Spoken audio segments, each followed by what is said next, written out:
The spirits have come, and they've demanded you go to patreon.com/recesscastproductions. For less than the cost of your pollution factory being an obvious metaphor for pollution, you can support our show.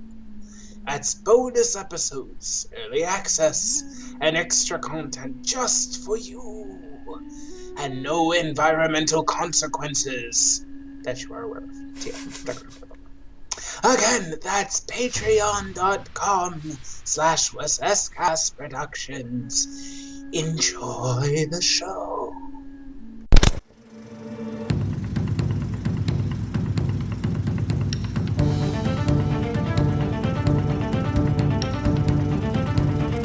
We too have trained in the way of the blade. It takes a level of mastery and skill only the true podcasters can obtain.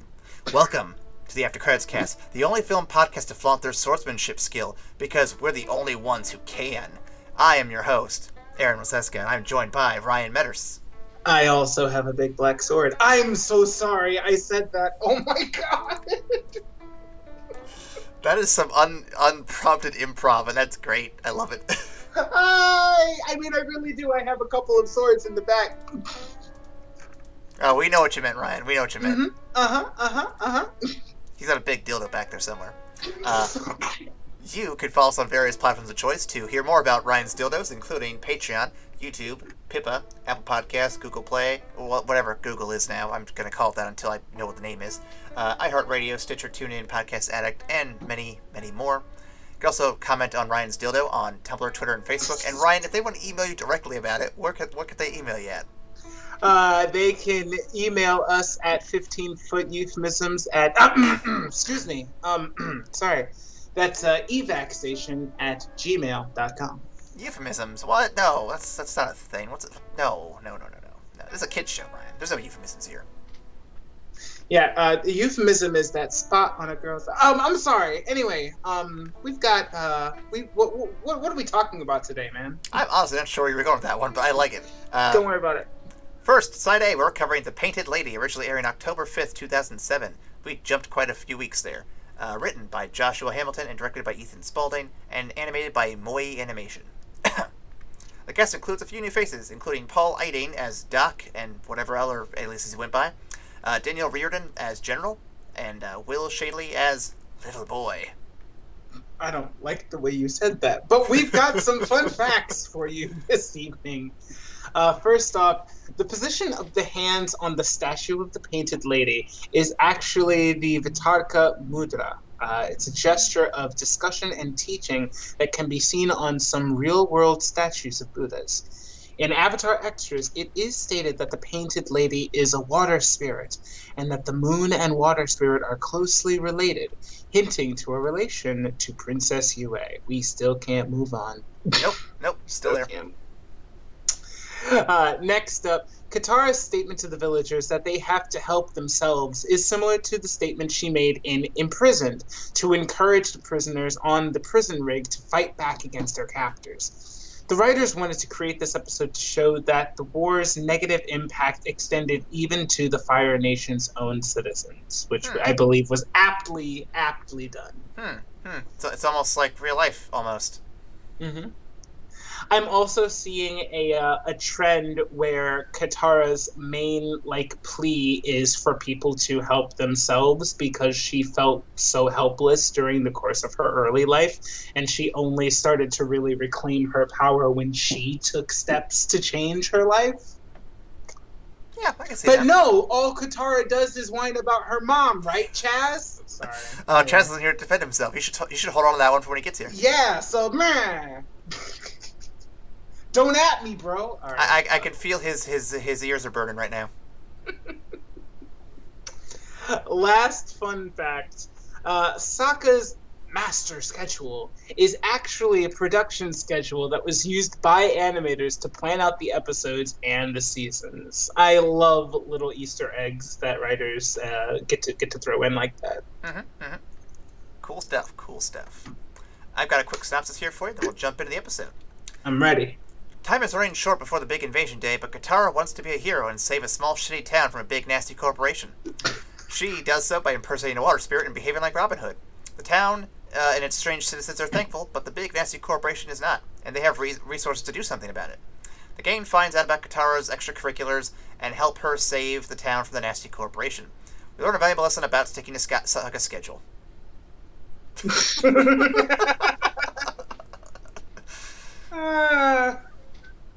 Are you sure Sokka didn't write this synopsis?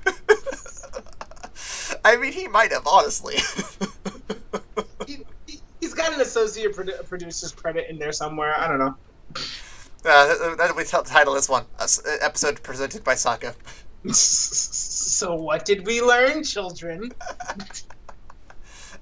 First question. I mean, we'll just jump right into it. Does this episode feel a little too preachy about environmentalism versus corporatism? I don't want to say too preachy, but it's definitely very blatant. It's not the most subtle of messages that an episode could be based on. It's definitely a filler episode. Like it's one of those like not great filler episodes where it doesn't move the plot along at all, and it just kind of gives the cast something to do to kind of space out the schedule. So I don't think it's entirely like super duper too preachy, because we also get like some fun Katara being Batman and really getting to flex her water bending mastery. That was fun to see. We got to and I thought the fight scenes against the fighters or against the Fire Nation dickheads were pretty cool as well. But yeah, it was a bit meh. It was a bit meh for me. I would argue it is preachy, but I would say more that just this episode doesn't make the best use of the tools it has available to it. Yeah. Comparing this to two other episodes, it kind of borrows the same sort of vibes from. The first being the Spirit World episode, where the panda monster shows up and everything. That had an environmentalist message to it, but it was way more subtle about it, I think. That's fair. What's the other episode? The other one would be what they mentioned in the fun facts, the Katara saving the Earthbenders with Haru and all that. I think both those take the ideas this episode's trying to go for and does a bit more with them, and they are a bit stronger. And maybe it's because the messages are a little more laser focused in one direction or the other instead of being a bit more broad. I do think Katara does get to do some fun stuff here. I'm not saying that's the bad part. I'm just saying this episode feels a bit unfocused while also being too focused, if you know what I mean. Yeah. I do like I like the character development that Katara shows, where she is definitely more comfortable in like that leadership position, and she is more convincing in regards to people needing to actually improve their lives themselves rather than waiting for some outside force to fix it for them. While yes, the environmentalism does get a bit preachy, I think that message of needing to help yourself in order to change your life, I thought that was pretty well conveyed. And so I thought it was a nice episode for Katara to get to flex a little bit. We don't get a whole bunch of episodes where Katara gets to be boss and have it be like super important to the episode. So I like this. I like it when she gets to shine a little bit. See, you say this, but there are two episodes I know coming later this season that are exactly that, and I'm looking forward to both later of those. This season. I know. I'm just saying I'm looking forward to both those because they are, without a doubt, some of the best episodes of the series. Right, and my point does still stand though, because we don't get a whole bunch of these, and like the 4 or 5 episodes where Katara gets to really like lead the cast, they are hit and miss, but it's really in this final season that they figured it out, that they got their stride, and they're like, okay, Katara, you get to run this ship, and like you said, we get 2 of the best episodes out of it. Are the messages of this episode undermined by the inherent goofiness of the victims, namely the boatmaster / shop owner? That one victim, you mean? You used plural wrong there. The whole town's a victim, but he's kind of the fucking weirdest of all of them. Let's be real. Yeah. I don't think it's. I don't think it's really undermined by it. I think at the end of the day, it's a filler episode that's also meant to be comic relief. It's meant to kind of space out, like give you some space in between like the big serious moments of the story that are coming up. So having one character be goofy as shit, I don't think really undermined it for me. Yeah, I see where you're coming from. I don't know. I think he bothered me more than he probably intending to. And I don't know. I just wasn't a huge fan of the character itself. Like, I don't know. I don't know how to really complain about it without sounding petty, but like, I feel like you could have just made more characters and done it that way. But I feel like you were also going for like the cheap. Hey, we're in the last season. All money's going to the finale. Just make whatever you can with it. Yeah, that is fair. And like this, we can't afford more than one character model. Episode. This isn't, this isn't like the Great Divide bad. No, but it's not. It like, especially in comparison to some of the other episodes that we're going to get out of the season, it's not. Like it's not up there. It's fair to say this might be the weakest episode of this season. That is fair to say. I don't remember what else comes up that could be this bad, but this is probably the weakest episode of season 3 for sure. Mm. Moving on. Is Katara right to take matters into her own hands, or is Sokka right in focusing on the bigger goal of their journey? Truth be told, I would say I would agree with Sokka on this one. Honestly. Ooh, okay, do tell. It's hilarious to me when I'm faced in these situations. I tend to go a little more big picture. It surprised me that I kind of agreed with Nick Fury when I first saw The Winter Soldier. So really? It's just like, yeah, we can have a whole discussion on that one. But or you could listen to that discussion over on this podcast over here, where we talked about Winter Soldier. Links in bio. Yeah. Well, so I think in terms of what they can do as a team and what like the things that they have to accomplish, their time is absolutely better spent going towards like tackling the overall root of the problem. So like the 1 or 2 days that Katara wanted to spend playing hero to this small village, actually it's not even 1 or 2 days, it's like a week, because afterwards they stay and help them clean up the river. So yeah, the time that they spend on this small town, while it's a good deed, definitely, like, we gotta get ready for the invasion, girl. What are you doing? Like, there's like, we can help these people by making sure Fire Lord Ozai fucking meets his end in a couple of weeks. We should be working on that. I would have agreed with him on that one. The only thing that makes me want to side with Katara, and I don't want to, in this particular scenario, but the only thing that makes me want to side with her over Sokka is just that I know how the invasion goes down, and I'm like, well, even if you get there early, it's going to go to shit, so what's it matter? Let's help them out while we can. the power of that 2020 hindsight. Mm-hmm. But no, in all seriousness, I would probably have to side with Sokka. This isn't a gender sexism thing. It's literally just a, hey, listen, big picture here. If Ozai's down, we can deal with all this stuff later. Like this is small potatoes compared to the big fish. Yep. Last question here, and we'll move on. This episode we're rolling through real quick. Imprisoned has similar messages about fighting back to oppressive forces. How do these episodes compare and contrast, and which ultimately works better as an episode? You kind of already have my answer, but Ryan, what do you think? I mean, you kind of already have mine too, although I think it's a little different than you think. While I appreciate Katara's leadership and her message in this episode more, I do think Imprisoned is the better episode overall. Like you said, it is definitely it's more well constructed, and my memory on this episode might be a little rusty, but does it actually does this episode actually end with the townsfolk rising up against the firebenders? Not really. I don't think there's really even any waterbenders in the village, if I remember right. It's mostly just the four of them doing the work. And that's kind of why I don't like it, because at the end of Imprisoned, like, they win by encouraging the populace to fight back. Like, yes, they are the heroes in this tale, but they're the heroes because they gave people the will to fight.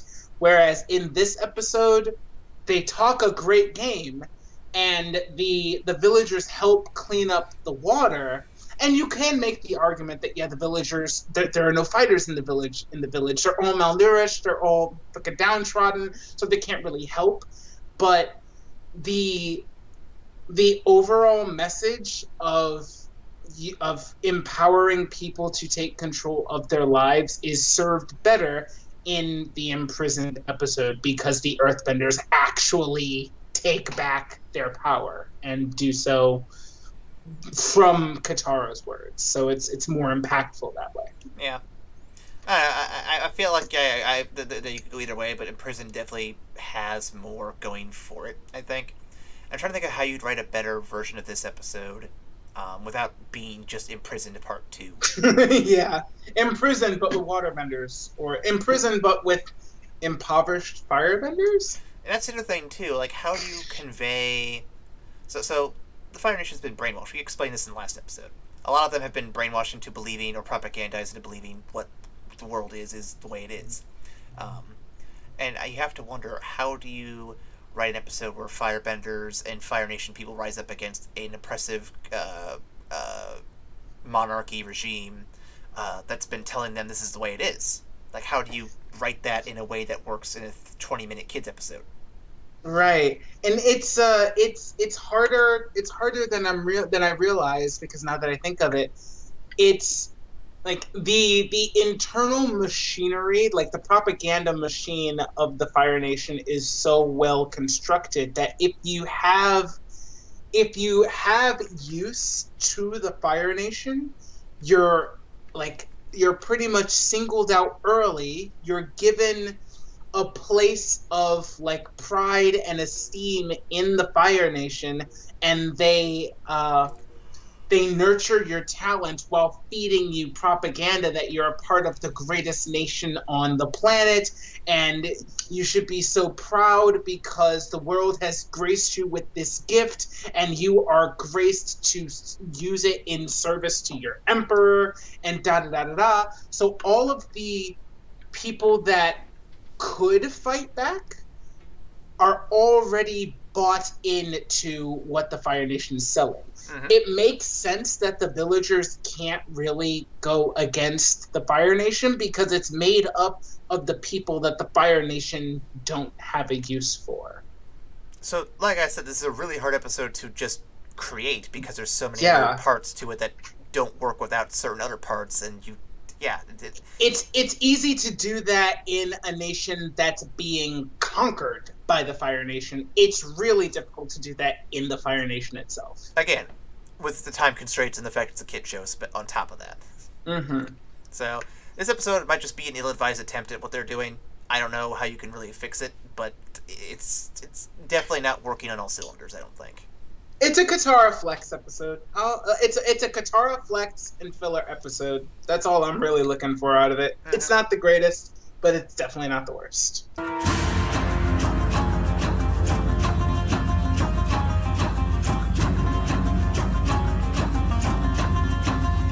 Moving on to Side B, we'll be talking about Sokka's Master, airing originally October 12th, 2007, written by Tim Hedrick and directed by Giancarlo Volpe. JM Animation is back on animation duty. The cast includes Wayne Duvall as Warden Poon, Chris Butler as Fat, Robert Patrick as Piandao, and Greg Baldwin as the new voice of Uncle Iroh. Why is there a Warden Poon in an episode with a big black sword? Can someone explain this to me? Well, Ryan, here's how it works. So when This is like the porn hub's like porn version of Avatar. Come on, guys. Come Dude, I on, just want to like guys. have an episode where Warden Poon's like walking down some stairs. He sees like a sexy person with a big black sword. He's like, "Hey, you gonna put that sword in me?" And I'm like, "Oh yeah, I'll put that sword in you, Poon." God damn it. Oh god. Fun facts. No, fun facts. We're going to fun facts. I refuse. I refuse to go down that rabbit hole any further. All right. The waterfall Piandao has Saka paint is heavily based on the Gullfoss waterfall in Iceland, famed for its rainbows. Prior to the beginning of the final season, the show's creators traveled around Iceland, gathering inspiration for what the Fire Nation landscape would resemble. Just as a side note, I really, really love that while the show is heavily based in Asian cultures and a blend of them, they also took cultural references from all around. This is truly a very globally minded show, and it shows even in these small aspects that the creators decided to put in. Absolutely. So kudos for you Absolutely. guys. All right. Next up, the armor that Aang wears in the weapon shop is inspired by an early toy design of Aang with an armor suit. Additionally, the left gauntlet of the armor is similar to the right gauntlet design of Soul Calibur character Nightmare. I'm so mad I didn't pick that out when I saw it. I think by the time this episode aired, I was hardcore into like Soul Calibur 2, so that design stuck out to me pretty hardcore. God, that's so good. Ugh. All right. Next up, Piandao is based on Shifu Kisu, the fighting instructor for the show.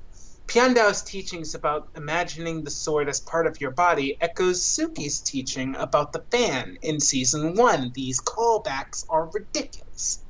Zuko, another student of Piandao, says the same in Zuko Alone when teaching Lee about how to fight with two swords. When was it confirmed that Piandao taught Zuko? I believe it's in the comics. That's so boss! Oh my god. Now I really want to see Sokka and Zuko spar. I need to see that. That would be so boss. I want to see that shit. But I feel like Zuko maybe got like a few weeks of teaching, whereas Sokka got maybe like a couple days. Yes, but it's Sokka though. It is Sokka though. He's off the wall and constantly thinking in different angles. I mean, he might catch him. I just want to see it like a few years down the line, just like a cold open of a comic where it's just like, all right, I'm gonna get you this time, and we actually see Zuko and Sokka just sparring, and you get to see how far Sokka has come against Zuko, who is an established master of the broadswords. I would pay somebody for that, man. Give me that shit. Oh, sorry. So we're still in fun facts. Damn. Finally, last one. A meteorite that large in reality would have destroyed everything for miles around. Think Wakanda. Anyway, however, the meteorite collision that occurs in the beginning of the episode causes fairly minimal damage. It is the plot meteorite. Plotterite. What's that flying towards our planet? It's the plot. Oh no! But everything changed when the plot attacked. Oh god. We could make a parody that's pretty hardcore, I think, at this point. That's pretty good, yeah. Alright, time for a quick synopsis, and then we'll move on to the questions. Let's get it. Sokka is having an identity crisis, and he does what any American would do. Pick up a weapon and forge a new identity. Oh my god! Oh, dude! He studies how to use a sword under local legend Piandao. After several lessons, Sokka makes a sword out of a meteor, and he and the gang saw crash the other night. It is soon revealed Piandao knows Sokka's a Fire Nation resident, and they fight. Sokka holds his own quite well, and Piandao reveals he doesn't really care about where they're from. It's all a test. Sokka passes and is deemed an excellent sword boy. Meanwhile, Iroh's getting swole for Big Invasion Day. Wholesome daddy indeed. Oh god, this reveal was like Iroh's actual reveal is probably the biggest reveal in the show. I almost want to say, like, because everything else is kind of like it's kind of like built up and like You're expecting a lot of the other stuff. Yeah, you're expecting a lot of it, but Swole Iroh is just. I vividly remember like the feeling when I first saw it. It was just like, oh shit! Well, especially because we've seen him naked before, and he was a chunky guy. We know what he looked like. He's chubby grandpa. He's jolly grandpa. Now it's just like, I'm gonna fuck some people up today. Prison changes people, man. It happens. You don't know what's gonna happen until they get out. And then you see him and like, whoa, what's with the tats and the fucking shiv you got there? And then you're dead. Too late. Let me just hit these one-armed pull-ups while chewing on this apple, because I gotta get my reps in. I'm like, come on, dog. Come on, man. The director had Iroh eat an apple during this scene to make him look like more of an asshole. Yep. like Iroh is so wholesome, he cannot look like an asshole even while eating an apple. That's how wholesome Iroh is. He did remember he did it after like saying really kind words to that very nice guard. It's like, you're very kind. Thank you very much. Not Warden Poon, but the other one. Right. No, sir. No, sir. You almost got me. What are these discussion questions? Question number 1: who is Warden Poon? No, I'm kidding. God damn it! I'm kidding. Are Sokka's concerns about his identity valid? Why or why not? You know, it's hard traveling with like the youngest, most established benders, like masters, like legit masters. It's hard to not feel like kind of worthless. Like, I absolutely can understand where he's coming from. It's hard to see your own strengths, particularly when you're young, and particularly when you're around such like outwardly amazing people. So insecurity is absolutely something that everybody faces, and it's 100% understandable in terms of this. But you know, Sokka, I'm so happy we got a Sokka focused episode. I'm so happy that it was about him learning some crazy stuff and like really like getting like his own thing, but it was also rooted in like understanding that it's your own peculiarities that make you so amazing. It's not the outwardly impressive things you do. It's just who you are at rest, just like normal, that really makes you amazing to be around. So while he does pick up some really cool new techniques and he gets a bomb-ass sword, the main lesson isn't lost. Whereas it's the interesting way that Sokka thinks about things that makes him worthy to stand with like these young masters. He is worthy. He doesn't have to become worthy. He's already there. It's one of those things where, yes, I would say it's valid because you're allowed to feel like you have like your identity's in question, whatever you choose to. It's why people go through transitions. It's why people feel they're coming up short in certain things. And while you may not actually be coming up short, it's okay to feel that stuff. It's what everyone goes through, I think, at some point in time. Mm-hmm. But in Sokka's case, I turn to the evidence. Like, look at all the instances where Sokka has saved the day. Look at all the times when he's been the one to lead the team through their darkest moments, or to pull them from like the brink of like stupid bullshit happening. Like, he's the one who helped save a town from Jet by himself. Yep. He's the one who got the plans to invade the Fire Nation that they're working on right now. Like, there are so many things he has done for this team that he just dismisses because he can't do cool magic tricks. And I get it, but at the same time, it's like, Aang would not be here without you. Katara would not have mastered waterbending without you. you all would never have met Toph without you. Like, this is definitely a misunderstanding of where he's been and what he's done. From Yeah, his perspective. we stand Sokka in this house. We stand Sokka in this house. He really is like one of the best characters of the show, and He is. he's very much underappreciated by well, he's very much misunderstood. That's a better way to put it. Yeah, I give you that. Yeah, he's definitely misunderstood. What do you make of Piandao's teachings? I think they're very solid. Especially since they base them off of the fight instructor for the show in general. I think that's a fantastic move to pull. So I think he as a character is really, really awesome. And I think he embodies like those rare older people in this world that their mentality is more globally focused. Like he's like I don't believe that the way of the sword is only belongs to one nation. It should be spread to everybody who's deserving of it, because the way of the sword is a lifestyle. It's not simply about learning how to kill people. Its philosophy is much more than that. It's much larger than that.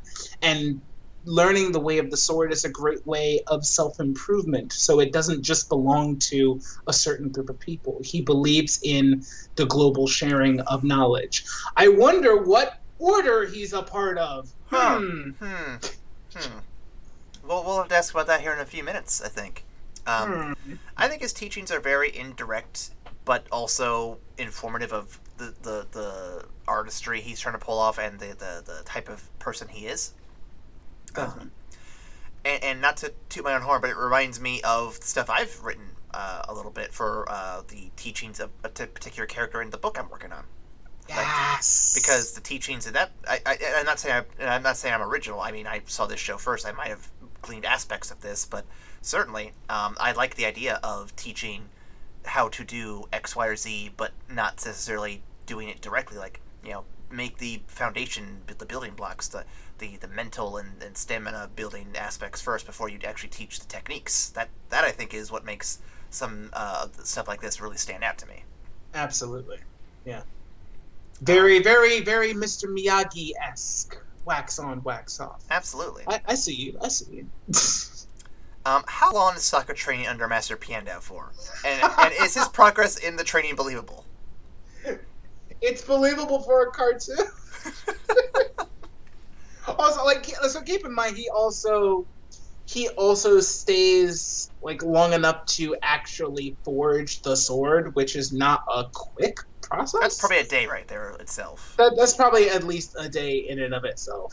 So I would probably say they spent a couple of days in doing that. I think it's partially believable because Piandao is a master teacher and is really, really good at getting the lessons across, and B, Sokka is actually a fucking genius. He doesn't believe it, but he's actually a fucking genius. So I think if this was gonna be believable, it would have to be because of a master student and an amazing teacher. I think this pair works perfectly for that. I do think it's definitely stretched a bit because it's a cartoon, but it's definitely my suspension of disbelief can hack that, because I got to see Sokka on fucking master swords and shit, and it was a lot of fun. Yeah, I would say kind of same. I feel like a lot of it's been condensed to a lot of the things to the plot to move forward and everything, and not to bog down the series too much with hey, here's a 3-episode training arc for Sokka here that we totally need. But I would say that this definitely feels counterintuitive to the message we had in the previous episode, where Sokka's like, oh hey, we have a schedule to keep, and here he's like, hey, we're gonna burn 5 days here. Well, I mean, it's also it makes sense though, because towards the end of it, Sokka was like, all right, we can take a little bit of time to do this thing for Katara because she needs it, and now people are seeing that Sokka needs it. So they're like, man, we were able to take some time off for this. Let's take a little bit of time and get Sokka where he needs to be, because we can't just leave our boy hanging by the wayside like that. So I mean, yes, it feels a little counterintuitive, but I think by the end of the Painted Lady, he was a little more lax. A little more lax about A little this. bit more. I'm surprised Sokka was able to lax up that much though. He was also fucking depressed though. Fair. Were you expecting Piandao to be a White Lotus member prior to the reveal? In honesty, probably not. When I first watched it and I was 17 and I wasn't really paying attention because I just wanted to see the fire and the fucking air and I wanted to see bending and oh my god, Sokka's gonna be a master swordsman, meteorite sword. Let's go. I was just very upfront about what I wanted out of the episode, so I wasn't really thinking about it. In subsequent viewings of it, it absolutely makes sense, especially with his teachings about how knowledge doesn't belong to one nation. Immediately, I'm like, yeah, that's a White Lotus. Yeah, that's absolutely White Lotus. Well, there's also the fact that if you pay attention, there's White Lotus markings all over his fucking house. Is there really? Wow, I'm fucking stupid. I'm so dumb. To be fair, I did not notice it in my first viewing either, but once you go back and look for it, it's like, oh, wait, he's got that shit all over his walls and shit. Yeah, no wonder we didn't catch this before. Wow. Like, guys, it's White Lotus. Guys, it's White Lotus. Hey! Yeah, okay. It's one of those things where it's like, once I saw that, I was like, I wonder how much was in John John's tent, or how much was in Master Paku's, like, igloo or whatever. Like, how much of their demeanor, decor, outfits, what have you, gave away the White Lotus vibe. Or maybe Boomy's throne room. I want to see if I can see a White Lotus in there. But I think at the time those three characters were introduced, the White Lotus wasn't even mentioned really, except for one time, and that was just a kind of a throwaway gag at first. And it being an actual organization didn't come up until middle season 2. Yeah, but I feel like even though it was just in that fucking a very low bronze tier filler episode, the fact that so much importance was placed on the White Lotus tile, I feel like they knew where they were going with it. They absolutely knew. I feel like they knew. They were trailing it out. I feel like they knew, but again, remember, I think when we were first talking about it in season 1, I think they had like 6 to 10 episodes planned out for sure, and they didn't really have a full roadmap because they didn't know if this was going to get a second season or not. Yeah. So I think Boomy, Jean, and Paku, I think they were intended, but I don't think they really had any way to necessarily plan this out ahead of time because, like I said, they were trying to get this season up to air. Like, they didn't have time to fill in those details as much as they probably would have liked to. When you get to Piandao, well, you have all the time in the world now. You've established all this shit. Now we can actually dive deep into this stuff. Do you think Toph bending a meteor can be foreshadowing of a eventual sci-fi Avatar where Earthbenders can bend more space debris? Oh, 100%. Absolutely. Absolutely.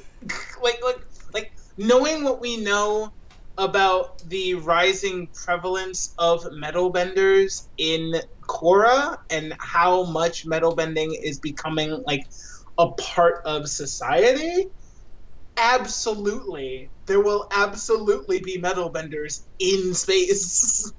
In space. In space. Dude, like, no lie, I want to see the next Avatar cycle happen, and I want it to be in space. Like, Avatar Korra and that Legend of Korra series, it advanced the timeline pretty far. Like, it got us to Cold War era technology with, like, also mechs. Yeah, and they were already like constantly showing like interesting innovations, like using a combination of water bending and air bending to make a fucking submarine. You're gonna tell me they're not gonna have a space shuttle powered by benders? Get out of here. Fuck out of here. Absolutely. But if you do that, though, like, no joke, earthbenders will be the most powerful because there is no air in space. That means Yep. also firebending is useless in space. And waterbending will just freeze. Like, it might still be workable, but I don't know how well it would work with no gravity. Well, like waterbenders can control ice, so I think waterbenders, as long as they bring the water with Yeah, they them, have to bring it with them. You can't then, guarantee it's yeah. going to be on Mars. You can't guarantee it. Right, right. But earthbenders, everywhere is perfect for them then. Oh my god, I want to see a team of benders going to different worlds to terraform. They would be the perfect terraforming team. Now, would they fight like other creatures on that planet, and would you find other benders in other worlds, or would they be something different? I think you would have to do something different, but at this point I'm just thinking of the sci-fi exploration bit of it, where the airbender would be responsible for like keeping up with their like keeping up people's oxygen supply. The earthbenders would be able to terraform like the surrounding environment to establish habitations and whatnot. Firebenders power the ship and keep everyone warm. Right, and the waterbenders would be responsible for actually planting the wildlife that would be necessary to terraform the planet. That's somebody write me a fanfic of that, guys. Come on, get on that. We know you're listening. Yo, Brian and Michael and Nickelodeon, you have your next series. We're here. Hire us now, and we will write it for you. We will do the whole thing. We will, honest to God. I will be 100% on writing that shit. Honestly, I've been wanting to do an earthbending style series for a while. I think this would honestly be my jam for me to do it. Like, come on, let's do it, guys. Let's do it. Final question of this episode. I get he's labeled a traitor, Ryan, but why does everyone seem to forget how much of a badass Iroh is? Like, everyone... Because they're all fools! Everyone forgets. I think the propaganda machine literally has it baked into it. Like, the Air Nation had an army, and Iroh was an idiot. That's all the lessons they get. I mean, yeah, like, honestly, that's the bit... I think that's the biggest thing. Because, remember, since Iroh was next in line to become the Fire Lord, a large bit of Ozai's rise to power had to be undermining like Iroh's like standing in view of the nation. They had to spread the rumor that, you know, he was broken when his son died and he fled. Bossing say he failed to conquer the Earth Kingdom for the Fire Lord, so he's a failure. And then he gets shipped off with his dishonorable son on a mission that they're never going to complete, and he gets old and he gets fat, and he's just walking around trying to spout nonsense and bullshit. Nobody really cares about Iroh, and they all forgot that this motherfucker is the Dragon of the West. Everyone forgets. Everyone. Although, to be fair, we as viewers forgot. Oh no, I never viewers forgot. don't see him in war form until just now. We saw him.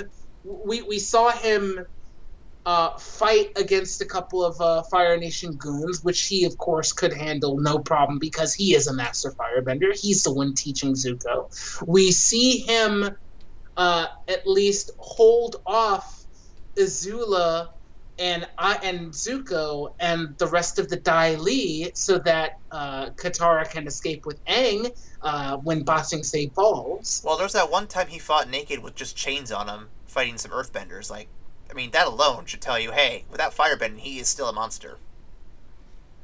Right, but I actually think that it's him losing the fight to Azula that kind of gave not I don't want to say gave him a wake-up call, but it was like, I'm gonna have to get back to where I was in order to bust out. So he plays on everybody's preconceptions of him. He seems harmless. He seems like he's just this this old broken man. He's just scrambling around in the dirt in his cell.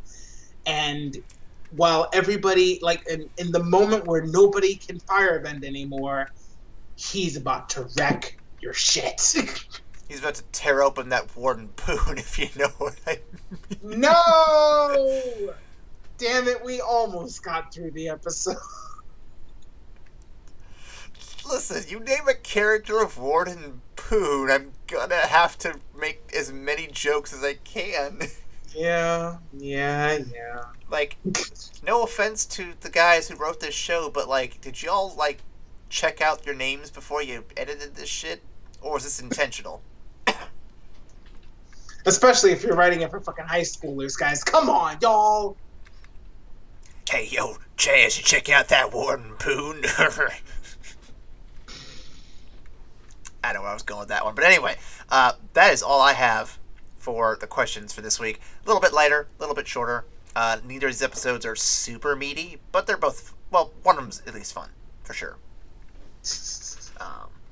Before we rank the episodes, just a reminder to go to patreon.com/Productions to support our show.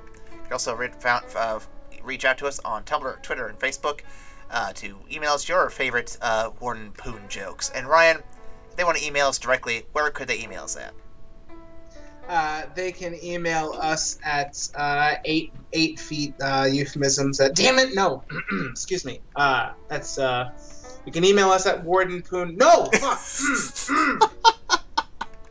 Focus, Ryan. Evacstation at gmail.com. God damn it. This here's Warden Poon, and I'll tell you where you can shove your 8-foot euphemisms to catch my drift. Oh, God. Let's rank the episodes from platinum to bronze and all the colors in between. Ryan, let's start with the what's it called again? Painted Lady. Yeah. He doesn't even remember the name of it. I'm scrolling up because I can't remember. Painted Lady. What would you rank that one? The Painted Lady, I'm gonna give a bronze. It's not the worst filler episode, but it's definitely filler. It does not really move the plot along. It gives Katara a moment to shine, but they haven't really figured out how to do that and make it a really good episode. Those are coming up. So for this one, we're just going to call it like we see it and give it a bronze. I'm also giving it a bronze for the obvious reasons, and because next week Katara's going to get one of the best episodes ever, and I'm not going to even flinch about it. Giving that one a platinum, probably. But this one, bronze, hardcore, super down. Next one, Sokka's Master, yeah. What are we going to rank this one? This one's rough, man, because I really like this episode. I like it, but I don't know if I could give it a platinum because of Warden Poon. Like, that drops it a couple points. Just that alone will drop it just a couple points. Oh my god. I'm gonna give this a very high silver. I'm gonna give it a very high silver because it's absolutely an amazing episode. Sokka getting the spotlight is something I'm always down to see. But again, it is a filler episode. It's a very well done filler episode. It does great with world building. We get to see Iroh fucking jacked, and that's amazing for me.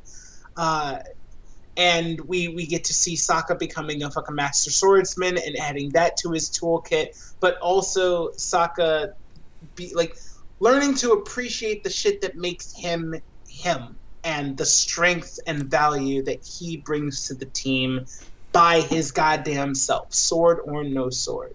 I'm always here for a Sokka episode. Just because I know where we're going, though, and the episodes that we have yet to come, this is a silver for me. It's a very high silver, but it is a silver. I'm of two minds in this one. And I'm being serious here. I'm not going to mention certain names. I have two minds. One, I really like it because I like Sokka-focused episodes, and I like that Sokka gets some pretty big stuff to do here. On the flip side of things, though, I don't think Sokka needed this episode, because he's proven himself time and again to be a very valuable character to the team, to the show, to the world at large. And I think this episode, while great for reinforcing his confidence in himself, isn't necessary for his character development as a whole, if you catch what I'm saying. I do like a lot of what it's trying to do, but I think other episodes have built Sokka up better than this one, or at least they've already done it in a way where this doesn't feel necessary. I'm not saying this is bad enough to be bronze for sure. I don't know. I can't say it's good enough to be platinum. I would definitely say either low gold or high silver. It's a tough call for sure. Yeah. I would probably lean more high silver, probably, just because, like I said, I don't feel like it's super necessary. It's still fun, and I like seeing the earth bending of the meteor. I like seeing jacked Iroh, and I love making the Warden Poon jokes, but I don't need that, though. Yeah. So, I will rank this 1 silver Poon out of 10. I will give this 8 euphemisms out of 10. Thank you for listening, That's everybody. just for you, Nicole. Thanks for listening, everybody, to whatever the fuck this episode was. Next week, you'll be getting, I would argue, a much... is it next week? Let's see, next week is speech and... Oh, yeah, next week you're getting some fucking killer episodes. I'm not gonna lie. We actually have some great stuff coming your way. Ooh, I'm excited, guys. Y'all should get excited. Yep. Actually, we have 2 weeks of good stuff because next week we have the beach and the Fire Lord and the Avatar, and then the week after we have a sandwich with the bloodbending episode right in the middle of it. Oh my god! Yeah. All right, guys. I'm stoked. I'm fucking hyped. Got a couple good weeks coming up, so stay tuned, and we will see you after the credits. Bye.